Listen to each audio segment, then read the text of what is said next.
You see, I also have heard this, right? And before I joined here, I was in the Ministry of Finance. I was Finance Secretary, and I used to hear this, right?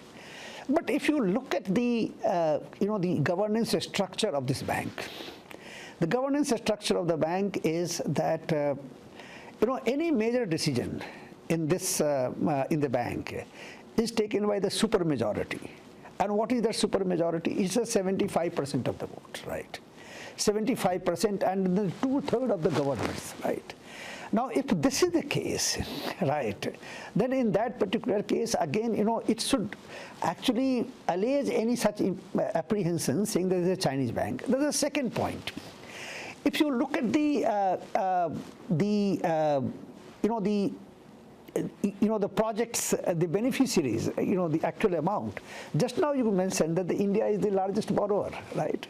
So can this, can it say, can anyone infer that then, it is a bank of one particular country? And then the third point, if you look at the number of employees, the total number of employees in the bank is about 670, right? And this is one bank which has taken, has declared that all its staff will be professional, regardless of the country from where he comes from, right? I mean his nationalities, because there are certain other institutions where they have some restrictions, saying that the staffs also have to be from the member countries. Here we have. You mentioned about the two countries who have not joined. We have many staffs from those two countries, right? And also, we have staffs. For example, when I was looking at, there are many countries which either have a 0 share or maybe even a very small share, 1%. But if you see in terms of a percentage of staffs, these things are already available in the public domain. There the staff proportion is much higher, because in the entire hiring, this is never a consideration. That nationality is never a consideration. We want best of the people. Fourth point. The fourth point is that when we actually award the project, then naturally we want that the project should be benefited by the best technology and then the best agency, and there is no limitation that the agency which gets this procurement contract, either the works contracts or the goods contract, should be only from a member countries. I mean, the contract can go to any non-member countries. So I think, if you look at these 4 points, then, I mean, I will leave it to any neutral, the observer, and say that, having that impression that this particular bank is driven by one country, or it is a one country's bank, is that correct? If that was the intention, then what was the need of expanding the bank membership to 110 countries, right?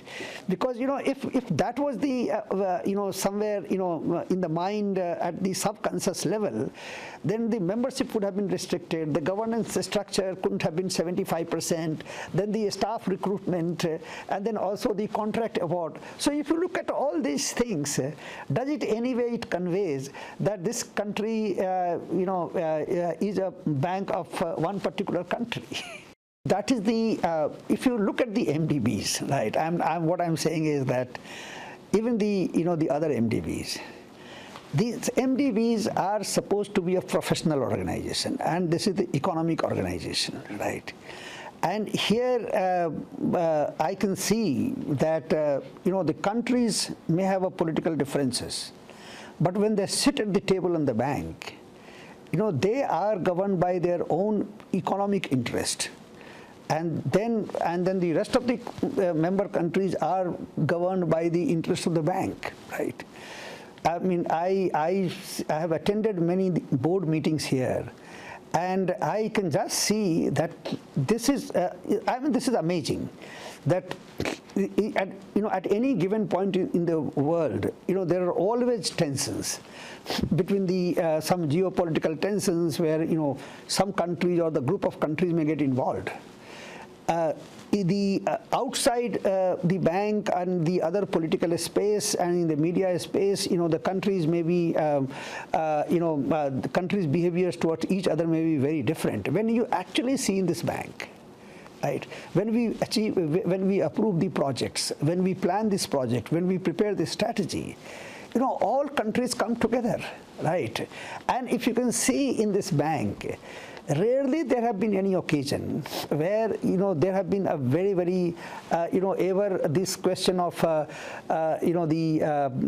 course I mean there have been very few times where the actual voting took place, but then there was instances are very, very few as compared to the number of geopolitical differences that the world has been subjected to during the last 9 years, right? So if you look from even that yardstick, right, I mean this model which has developed, that the countries may have political differences, the other differences, but those differences do not get reflected here, in the actual functioning of the bank, and when the countries sit together as a board to approve the projects of one another.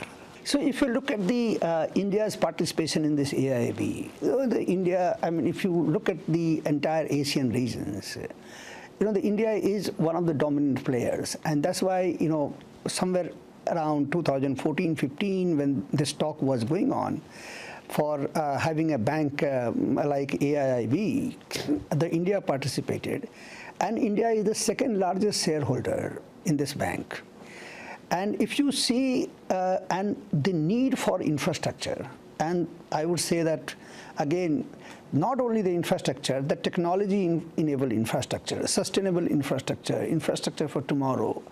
I mean, this is what the country like India needs, and that is why, if you see during the last 9 years, India is the top borrower, right?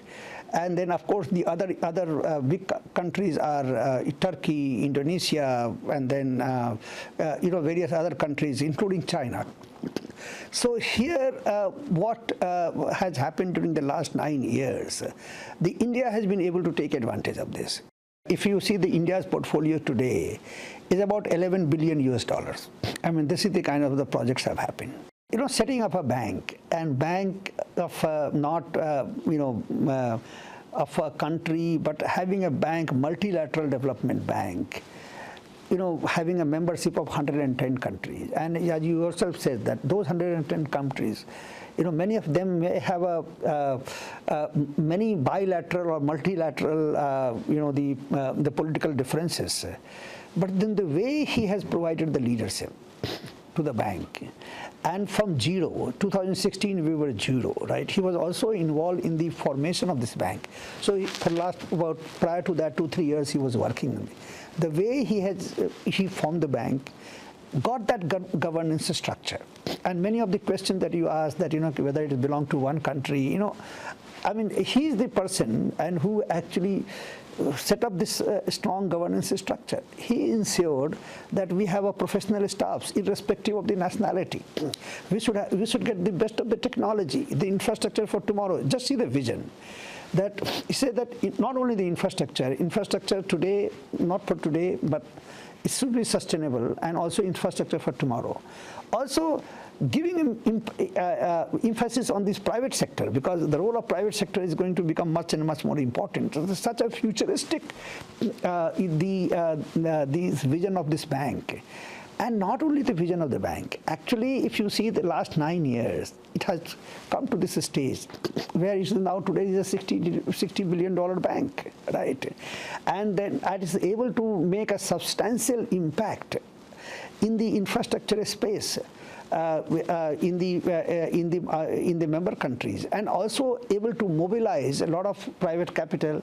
At the same time, again, allaying the apprehensions of the other MDB that there will be some kind of a conflict between the MDBs, perfect harmony, perfect collaboration. So if you look at all these things, it is a very remarkable journey for the President Jin that he has been able to achieve in 10 years. in a world which has otherwise so much of differences, right?